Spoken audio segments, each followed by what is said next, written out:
Olá, boa tarde. Você acompanha agora notícias do Brasil e do mundo desta quarta-feira. E eu começo essa edição com as manchetes dos sites dos principais jornais do país. Folha de São Paulo, montadoras temem perder investimentos em meio à crise política. Imagem do Brasil não é boa e eventos recentes preocupam matrizes de setor. E agora o Estadão, governo de São Paulo repassa informações à Anvisa e reafirma segurança de doses bloqueadas. 25 lotes da Coronavac foram interditados pela agência no fim de semana. O Instituto Butantan diz que vacinas tiveram qualidade atestada. Valor econômico, vamos fazer mais de 100 milhões de doses no Brasil, diz Pfizer. O laboratório americano firmou acordo de produção da vacina contra a Covid-19 no país com a brasileira Eurofarma, a iniciar em 2022. E por fim, o Globo. 2 vítimas do 11 de setembro são identificadas 20 anos após o ataque terrorista. Com análise de DNA, foi possível confirmar a identidade de Dorothy Morgan e de um homem que teve o nome preservado a pedido da família. Começou hoje o julgamento dos ataques terroristas que deixaram 130 mortos em Paris em 2015. O processo deve durar cerca de 9 meses. A França iniciou nesta quarta-feira o julgamento de um dos ataques terroristas mais violentos em seu território. Já se passaram quase 6 anos desde a noite de horror em Paris, em novembro de 2015, que terminou com 130 mortos e um agressor vivo. O tribunal abriu no imponente Palácio da Justiça de Paris o mega processo que deve ter a duração de 9 meses, com quase 1.800 partes civis e 20 réus, 6 deles julgados à revelia. O franco-marroquino Salah Abdeslam, presente na sala, é o principal acusado pelos massacres perpetrados no dia 13 de novembro de 2015 no Stade de France, norte de Paris, nos cafés da zona leste da capital e na casa de espetáculos Bataclan. Suas primeiras palavras no tribunal foram a profissão da fé islâmica.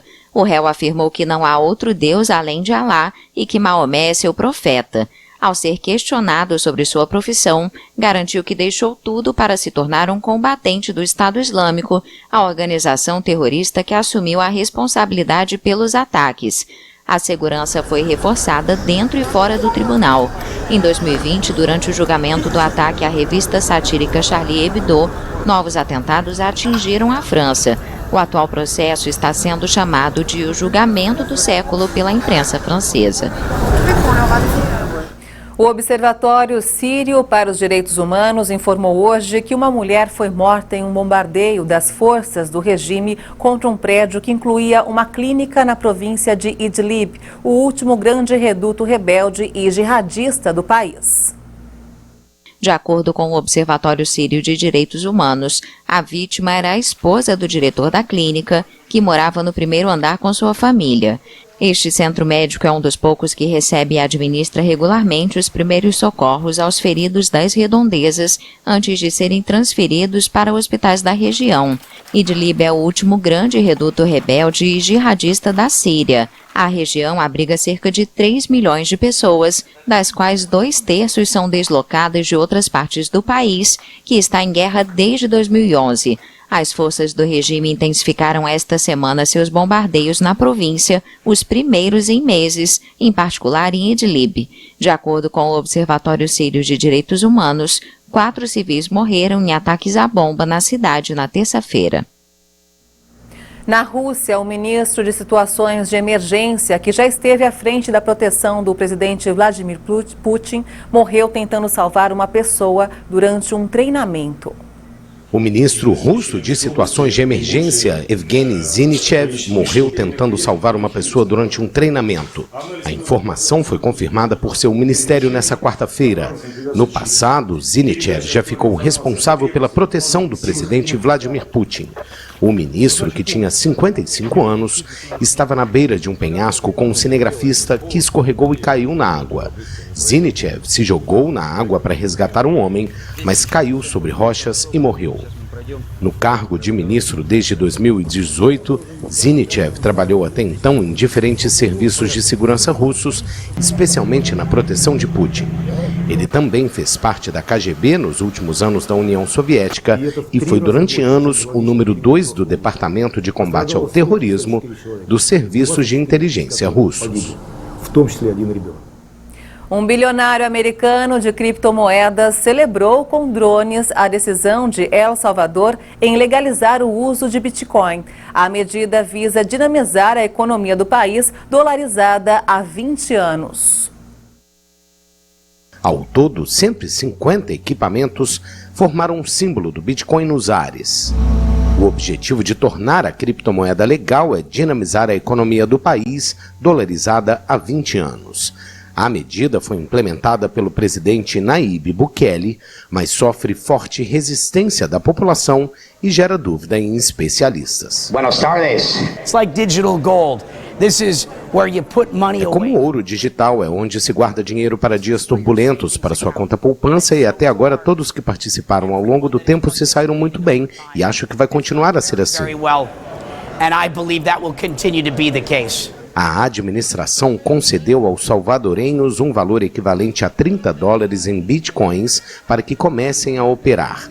Quando foi criada em 2009, a criptomoeda valia centavos de dólar. Atualmente, seu preço está em torno de $50 mil.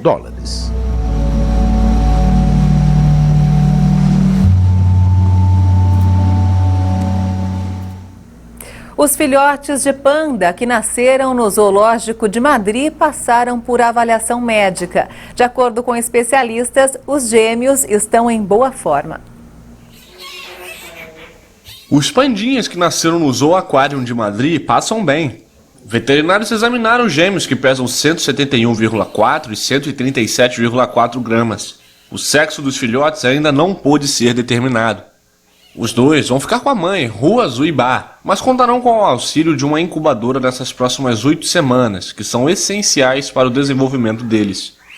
Segundo o zoológico, o nascimento dos gêmeos foi uma grande contribuição para os programas de preservação de espécies de extinção.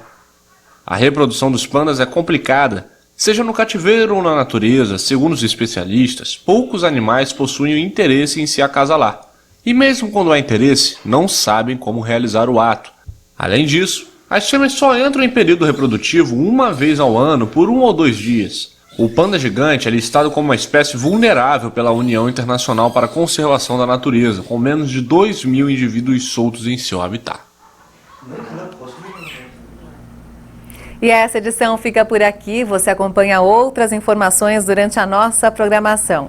E para rever as nossas reportagens, é só acessar o canal HIT Notícias no YouTube.